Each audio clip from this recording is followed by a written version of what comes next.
Барлықтарыңызға сәлем.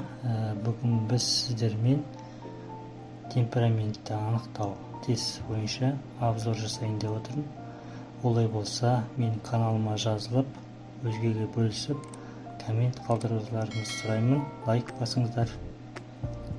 Олай болса, бүгінгі тест бойынша біраз ақпаратты сіздермен бөлісетін боламын. Олай болса, кеттік. Темпераментті анықтау тестісі берілген пікірлердің ішінен өзіңізге тән дегенді белгілеңіз дейді. Яғни біз 11 сұрақтан тұратын 4 варианттан тұратын тестке обзор жасайық деп отырмыз. Солай болса, бірінші сұрағымыз, яғни мазасыздық, күйгіліктік А варианты, Б варианты көңілді, ақ жарқынсыз дейді. Сабырлы, байсалдысыз дейді. Ұялшақ, қысылып, қымтырылатын дейді. Яғни біз осы жерде өзімізге қажетті деген варианттарды таңдайтын боламыз. Яғни біз барлығын айтатын болсақ, біраз уақыт алады, сондықтан мен сіздерге қысқаша түсіндіріп өтейін. Бірінші, осы көрсетілген барлық варианттардың барлығын өздеріңіз галочкамен белгілеп шықсаңыздар болады. Қолдарыңызда қағаз бен қалам болсын, егер өздеріңіздің темперамент типтеріңізді анықтайтын болсаңыздар. Келесі біз, яғни осы бүкіл көрсетілген сұрақтардың барлығына толыққанды жауап берді деген ойдамын. Олай болса, келесі темперамент типін анықтаудың кілті бойынша анықтайтын болсақ, әр нұсқаға бір ұпайдан берілетін болады. Яғни содан кейін мына жерде көрсетіліп тұр 4 тип бойынша. Біз осы жерде А, Б, В, Г. Мына жерде көрсетіп тұрған 4 вариант, мына астыңғы жақта тұрған 4 вариантпен сәйкес келеді. Сонда А варианты егер балы көп жиналған болса, ол холерик, ыстық қанды. Б варианты сангвиник, жеңіл қанды. В варианты флегматик, суық қанды.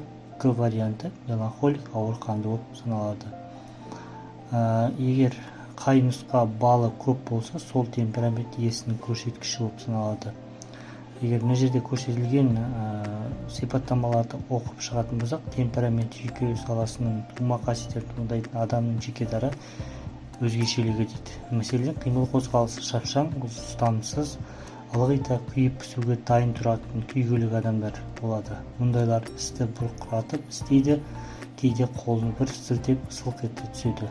Еті тірі, ойнақы, тынышсыз, шамданғыш, көңілге аумалы төкпелі, жұртпен қарым-қатынаста тұрақсыз, пысық, бірақ бейқам келеді. Ғалымдар бұл холерик деп атайды. Келесі, адамдардың енді бір тобы кісімен тез тіл табысады, өзінің көңілді ұстайды. Бұл ақ көңіл, қызу істі адамдары қысылып қымтырылмайды, кісіге қайырымды, еті тірі, бірақ істі бастап кейін тастап кетеді. Мұндай адамның сангвиник темпераментінің өкілі дейді. Енді біреулер сақ, байыпты, байсалды, ынтымақшыл келеді, әрі ісін ойлап істейді, тұрақты бір қалыпты жүреді, орынсыз асып саспайды, бір істі бастаса, оны аяқсыз қалдырмайды. Мінезі ауыр, көште қызар емес, қимыл қозғалысы баяу, бұл флегматик типтерінің өкілі. Келесі, меланхолик темпераментіне жататындар сәл нәрсеге ренжіп, өкпелегіш, тұйық, көп сөзі жоқ, пессимист, өте баяу қозғалатын жайбасар адам. Ол жасқаншақ, сіркесі су көтермейді, өте ынжық кісі, мен деп ешқашан ұмтылмайды, өте ұялшақ, тартыншақ, жұрттан аулақ жүретінді жаны сүйеді. Міне бүгінгі біз көрсетілген темперамент типі бойынша темперамент тестінің ең оңай нұсқасын сіздермен таныстырып өттім.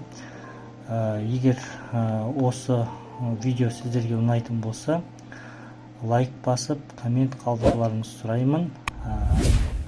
Егер сіздерге қажет болса, описание бөліміне Google Яндекс дискімен сіздерге осы тесттің нұсқаулығын салып кетем.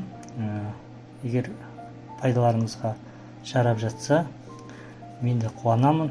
Каналымыз жақсы жүру үшін сіздердің үлкен қолпаштауларыңыз керек. Егер де жақсы лайк басып, жақсы көрсеткіш көрсетіп жатсаңыздар, кері байланыс жасап жатсаңыздар, онда мен сіздерге басқа да әртүрлі психологияға қатысты тесттермен таныстырып өтетін боламын. Олай болса, бүгінгі шығарылымымыз осымен аяқталды. Аман сау болыңыздар.